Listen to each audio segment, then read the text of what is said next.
기본소득 탄소세에 주목할 5가지 이유. 우리나라는 파리기후변화 협약 가입국입니다. 최근 문재인 대통령님께서 2050년 탄소 중립을 선언하셨고 10년 내 석탄 발전 비중을 현재 30% 미만으로 감축해야 합니다. 기후변화에 대응하면서 각종 경제 문제 해소 및 경제 대순환의 마중물이 될 수 있는 정책이 있다면 서둘러 도입을 검토하는 것이 맞습니다. 그래서 기본소득 탄소세에 주목해야 합니다. 첫째, 기본소득 탄소세는 화석연료 사용량을 감소시켜 탄소 제로에 기여할 것입니다. 탄소 배당을 도입한 스위스는 탄소 배출량을 1990년 100%에서 2018년 71%까지 감소시켰습니다. 둘째, 기본소득 탄소세는 산업 분야의 기후변화 대응에도 유용합니다. 탄소 규제가 국제무역의 새로운 쟁점으로 떠오른 가운데 우리 기업들도 유럽 국가들로부터 관세 강화와 수입, 거부 등 위반 제재를 피하려면 탄소 감축에 나서야 합니다. 탄소 감축을 유도하는 기본소득 탄소세는 기업의 탄소 제로 경영 촉매제 역할을 하며 국제 경쟁력 확보에 도움을 줄 것입니다. 나아가 기술 혁신과 대체 에너지 산업 육성 등 미래 산업 재편을 촉진하고 탈탄소 제품 및 서비스 보급은 물론 새로운 일자리 창출에도 이바지할 것입니다. 셋째, 기본소득 탄소세는 증세 저항도 최소화합니다. 증세에 대한 반발은 세금이 다른 목적으로 쓰일 것이라는 불신 때문입니다. 목적세로 탄소세를 도입하고 기본소득에 쓸 수 없도록 하면 세금을 내는 만큼 기본소득으로 100% 돌려받으니 세금 누수의 불신은 사라지고 따라서 증세 저항도 줄어듭니다. 미국 경제학자들도 탄소세의 공정성과 정치적 존속 가능성 극대화를 위해 전국민 배당 지급을 주장합니다. 넷째, 기본소득 탄소세는 소득 불평등을 완화하는 데 도움을 줍니다. 기본소득 탄소세를 시행하면 전체의 70%는 내는 세금보다 받는 기본소득이 더 많습니다. 즉, 부의 재분배 역할을 하게 됩니다. 다섯째, 재난기본소득에서 증명됐듯 기본소득 탄소세를 지역화폐로 전국민 지급 시 골목 곳곳에서부터 경기가 살아나고 국가적인 경제 대순환이 이루어질 것입니다. 화석연료에 부과한 세금 수익을 전 국민에게 지급하는 방안은 환경과 경제를 살리는 한석 5조 정책입니다.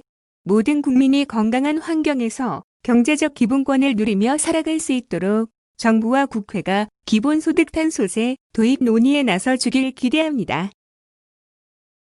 다음 페이스북 글.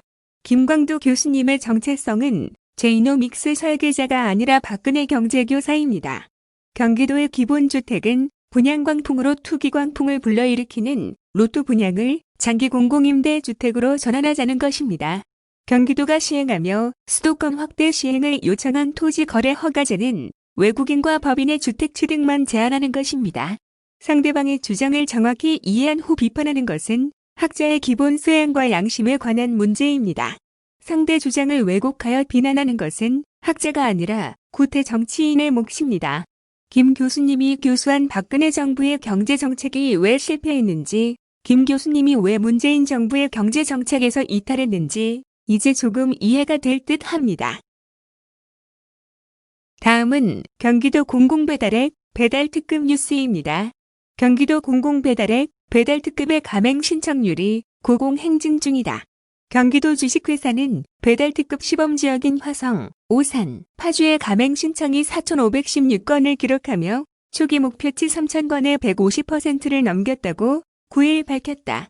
지역별로 살펴보면 화성시에서는 총 2,275건이 접수돼 목표치 142%를, 파주는 1,300건으로 154%, 오산은 936건으로 무려 170%를 보이고 있다. 지난 8월 19일부터 9월 30일까지 진행한 가맹점 사전 접수에서 이미 총 3,699건이 접수되며 목표를 초과 달성한 데 이어 이후 시범지역 소상공인들의 가맹 신청이 계속 이어지고 있다. 접수된 가맹점 중에는 기존의 배달을 시행하고 있던 점포 외에도 배달특급을 통해 배달을 처음으로 시작하는 점포도 포함됐다. 경기도 주식회사는 이러한 점이 배달특급이 갖춘 시장 경쟁력 중 하나가 될 것이라 분석했다.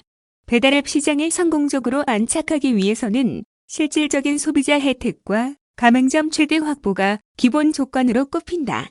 배달특급이 두 조건을 손에 쥐면서 민간 배달앱과 대등하게 경쟁할 견고한 발판을 쌓았다고 평가할 수 있다.